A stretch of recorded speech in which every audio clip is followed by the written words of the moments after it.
Et je cède maintenant la parole à Madame la députée de Joliette.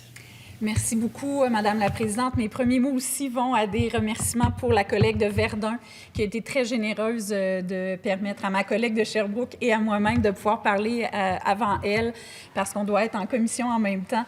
Alors, merci beaucoup. Je pense que c'est un signe supplémentaire de la bonne harmonie qui nous a unis et de ce travail vraiment transpartisan que l'on ne voit pas tous les jours, qu'on devrait voir beaucoup plus souvent, qui nous a ralliés des deux côtés de la Chambre et entre les oppositions aussi pour la question des violences sexuelles et conjugales, pour lutter contre elles et bien sûr pour l'implantation de tribunaux spécialisés. Alors moi aussi, je suis vraiment fébrile, je dois vous dire, je suis émue qu'on en soit rendu à l'étape finale de l'adoption d'un projet de loi portant sur le tribunal spécialisé, sur l'implantation d'un tribunal spécialisé. Au-delà de l'idée d'un tribunal spécialisé, aujourd'hui, le message qu'on est en train d'envoyer, c'est qu'on est en train de redonner la place qui devrait revenir aux victimes de violences sexuelles et conjugales dans notre société. Ces personnes-là, ces victimes-là ont souffert en silence, ont souffert de ne pas être prises en compte convenablement et correctement dans notre système de justice, dans nos institutions, je dirais, de manière générale. Et il nous a fallu un choc en pleine face avec le mouvement « Moi aussi » pour que, je pense, on prenne la pleine mesure de leur souffrance, mais aussi de la désaffection, de la perte de confiance extrêmement grave et profonde des victimes de violences sexuelles et conjugales à l'égard du système policier, du système de justice. Et aujourd'hui, j'espère qu'elles vont retrouver un peu d'espoir avec cet aboutissement important de se doter au Québec, à la faveur du projet de loi sur le tribunal spécialisé, d'une institution qui, on en est très confiant, va vraiment leur permettre de reprendre une place, la place qui doit être la leur, et de rebâtir, pas à pas, un jour à la fois, un geste à la fois, cette confiance-là qui est si gravement effritée. Aujourd'hui, je pense que c'est un nouveau chapitre qui s'écrit d'une belle histoire, malgré toutes les souffrances, pour les victimes de violences sexuelles et conjugales. Parce que c'est une manière de leur dire que tous ces cris du cœur, que tout ce mouvement sur les réseaux sociaux, que toute cette peine, cette détresse, cette revictimisation, on l'a entendu. Et que, comme élus, on a décidé de prendre nos responsabilités. Et ça, je pense que c'est la plus belle chose qu'on peut faire collectivement ici au Salon Bleu puis dans notre institution de l'Assemblée nationale, c'est de dire aux gens, on va les prendre nos responsabilités. Ça sera peut-être pas simple, il va peut-être falloir ébranler quelques colonnes du temple, mais on est rendu là, on vous a entendu et on les prend nos responsabilités. Puis pourquoi aussi je pense que c'est le chapitre d'une belle histoire éloquente, c'est parce qu'on a réussi à le faire pour les victimes, puis à le faire de manière transpartisane. Puis j'espère que ça va être aussi une étape importante pour se dire que quand on veut, on peut. Puis même si ça a l'air difficile, puis même si ce n'est pas nos manières de faire habituelles, on est capable d'inclure l'exécutif, le législatif, les oppositions, les ministres dans une volonté commune. Et j'espère que ça aussi, de manière plus large que juste pour la question qui est déjà fondamentale, évidemment, de donner une voix aux victimes et à leur réalité, ça va être un signe d'espoir pour les gens qui espèrent une démocratie de plus grande participation, de plus grande collégialité, parce que je pense aussi que ça, on a un devoir d'exemplarité pour rebâtir la confiance de manière plus large. Alors moi, aujourd'hui, je me rappelle de toute cette histoire, de cette belle histoire qu'on a écrite ensemble, d'une idée que j'ai eue dans la foulée du mouvement, moi aussi, le 8 mars 2018, après avoir assisté à un forum de l'ex-ministre de la Justice libérale, Stéphanie Vallée, dans la foulée du mouvement, moi aussi, à savoir comment on peut changer les choses.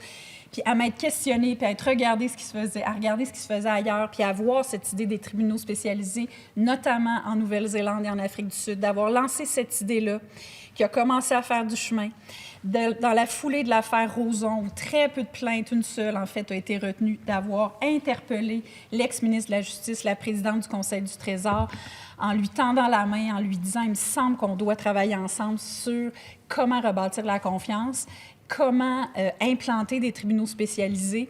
Et puis, elle a saisi, et je lui rends hommage, elle a ouvert vraiment le dialogue. Elle a dit oui, c'est une bonne idée. On s'est rencontrés rapidement avec ensuite la collègue de Sherbrooke, la collègue de Marguerite Bourgeois, qui a été ensuite remplacée par la collègue de Verdun dès le mois de janvier.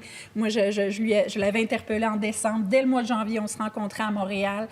Et puis, c'était une rencontre. Je pense qu'on a tout de suite senti que le courant passait et qu'on se sentait investi d'une mission puis qu'on allait tout faire pour être à la hauteur de cette mission-là.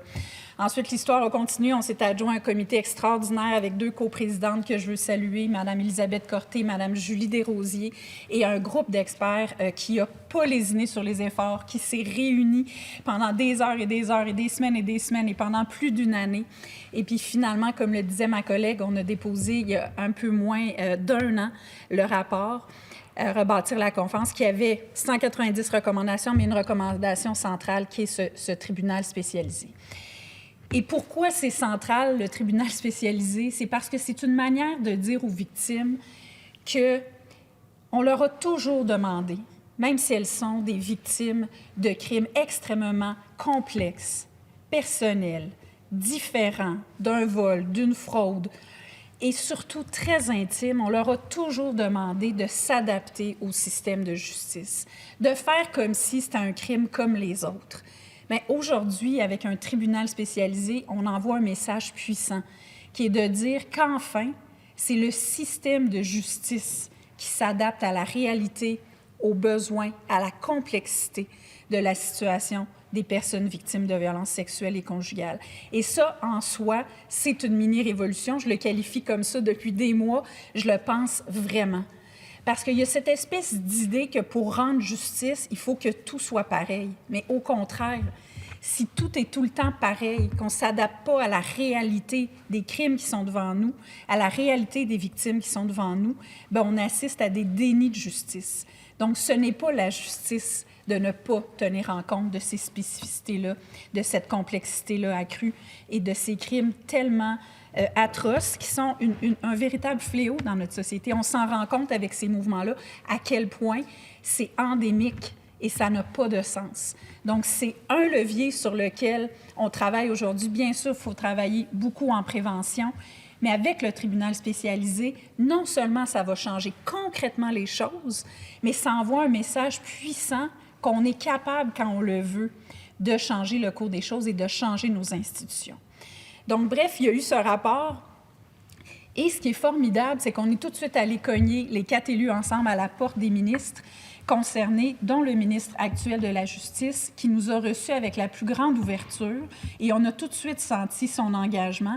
Et je veux le remercier de ne pas avoir tardé et d'avoir déposé un projet de loi rapidement et d'avoir eu toute l'ouverture de considérer aussi que ses collègues des oppositions avaient travaillé très fort sur cet enjeu-là à travers les travaux du comité Rebâtir la confiance et d'avoir voulu co-construire un projet de loi. Et c'est vraiment une expérience formidable dont on devrait s'inspirer aussi beaucoup plus. Parce que le projet de loi final, il est un projet de loi qui a levé énormément d'inquiétudes qui perduraient de la part de différents acteurs, mais dont les groupes de défense des victimes. Et on est vraiment venu mettre de la chair autour de l'os. Il y avait une armature. Là, on a vraiment un concept, une philosophie, des objectifs, quelque chose qui est extrêmement solide, qui vient définir ce qu'est le tribunal spécialisé, qui vient définir comment il va se déployer, quand il va se déployer avec toutes les facettes de ce que l'on veut y retrouver. Et ça, je pense que c'est très important. Le ministre n'était pas obligé d'y aller par projet de loi. Moi, je pense que c'était quelque chose d'important d'y aller par projet de loi. Ça inscrit le tribunal spécialisé dans la pérennité pour l'avenir. Et souvent, on l'a répété au ministre pendant nos travaux, à quel point c'était important d'inscrire tout ça pour la suite, parce qu'il ne faut pas qu'on commence ce nouveau chapitre-là en n'ayant pas de garantie pour la suite. Et on a réussi à obtenir beaucoup de garanties, à mettre beaucoup d'éléments structurants dans le projet de loi. Une petite énumération, évidemment, les principes sont présents, les objectifs du projet de loi du tribunal spécialisé sont présents, notamment de ne pas assister à de la revictimisation, notamment d'avoir un accompagnement solide, adapté, spécialisé pour les victimes de violences sexuelles et conjugales. On a étendu la formation à l'origine qui n'était prévue dans le projet de loi que pour les juges. Maintenant, tous les intervenants, policiers, avocats, intervenants psychosociaux, c'est écrit noir sur blanc qu'ils devront être formés dans cette optique d'un tribunal spécialisé, formés aussi de manière continue. On a mis une date limite pour les projets pilotes. On s'est donné un échéancier maximal de 5 ans aussi pour voir que le tribunal sera déployé à l'ensemble de la grandeur du Québec, un point sur lequel on a travaillé longuement avec le ministre, mais sur lequel on a finalement trouvé une voie de passage. Donc, on n'aura pas de catégorie de victimes. C'était une des craintes qu'on avait, que ça puisse s'étendre sur des années et des années. Là, on a une date limite. On sait que toutes les victimes du Québec en violence sexuelle et conjugale vont pouvoir avoir accès au tribunal spécialisé à la suite des projets pilotes. On a inscrit l'obligation de consulter la Cour pour le choix des districts judiciaires et de manière plus générale de travailler en collaboration avec les partenaires du milieu. On a inscrit le principe de reddition de comptes pour être certain qu'on allait atteindre les objectifs qui sont dans le projet de loi. Donc, ce n'est que quelques éléments de bonification, mais vraiment, on a un projet de loi qui doit être, je ne sais pas, 3 ou 4 fois plus long que ce qu'il était à l'origine. C'était pas de mettre des mots pour mettre des mots. C'était vraiment de mettre l'essence de ce sur quoi on a travaillé pour que la confiance que l'on veut rebâtir, elle commence dès maintenant dans le texte même du projet de loi. Et je pense qu'on l'a vraiment réussi de très, très belle façon. Alors, ce tribunal spécialisé-là, il va permettre quoi, Madame la Présidente? Il va permettre à ce que dès qu'une victime songe à porter plainte, à franchir le pas de la porte d'un poste de police, elle soit accompagnée correctement. Le ministre a accepté, a voulu inscrire dans la loi l'obligation d'offrir des services juridiques gratuits aux victimes avant même qu'elles déposent une plainte. C'est une grande avancée qu'on doit souligner aussi. Alors, c'est tout cet accompagnement-là qui vraiment va être présent, où on va dire aux victimes, voici ce dans quoi vous vous embarquez, voici les autres avenues, voici ce qu'est le processus criminel quand on est victime de violences sexuelles et conjugales.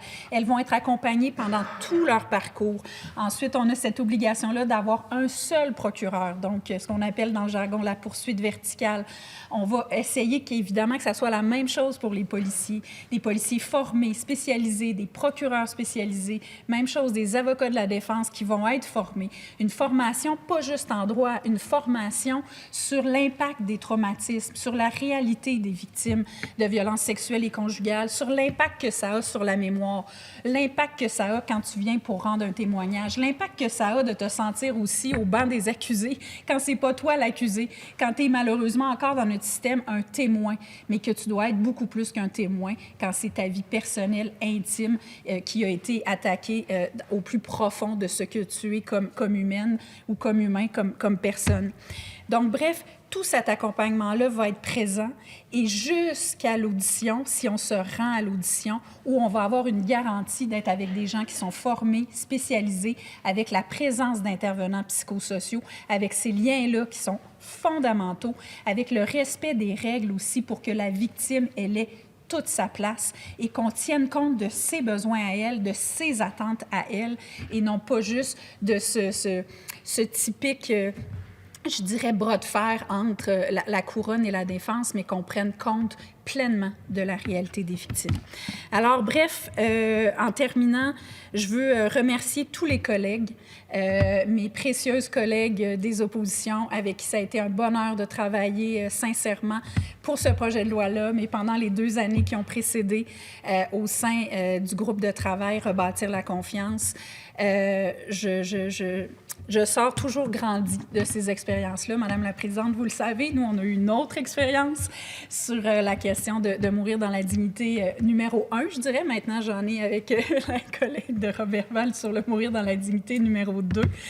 Et ce sont des expériences extrêmement marquantes et qui, je pense, nous réjouissent parce qu'on a le sentiment de vraiment travailler dans l'intérêt supérieur des citoyens. Je veux remercier sincèrement le ministre qui a pris ce dossier-là à bras-le-corps, qui l'a déposé, qui l'a mené, qui n'a pas flanché, qui, malgré des petits moments un peu plus tendus dans les travaux de la commission, a gardé le cap et qui paraissent bien banals aujourd'hui, bien sûr, parce qu'on a réussi à s'entendre et à trouver tous les amendements et les voies de passage qui nous faisaient progresser collectivement, qui faisaient avancer le projet de loi. Les collègues de la partie ministérielle qui ont été très présents, qu'on a senti très investis dans ce projet de loi-là, dans ce combat-là plus général. Et toute l'équipe, évidemment, du ministère, ma recherchiste Alexandra Nadeau et tous les gens qui nous ont accompagnés. Mais en terminant, je veux vraiment remercier toutes les personnes survivantes de violences sexuelles et conjugales, leur dire à quel point, sans leur engagement, sans leur courage, sans leur transparence, sans leur cri du cœur, on n'en serait pas là aujourd'hui.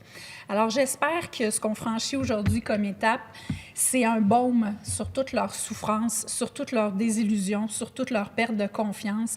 Et pour toutes ces victimes-là qui n'auront pas pu bénéficier de cet accompagnement-là, qui ont souffert en silence, qui ont souffert de se sentir revictimisées, j'espère qu'elles vont trouver un peu de réconfort dans le fait que leur souffrance, leur prise de parole, leur témoignage vont faire avancer les choses significativement, qu'on aura entendu leur message et qu'on se dit collectivement ensemble aujourd'hui qu'on ne veut plus jamais pouvoir revivre cette perte de confiance-là et que ce qu'elles auront témoigné comme engagement va faire une différence pour d'autres victimes, pour d'autres survivantes et survivants. Merci beaucoup, Madame la Présidente.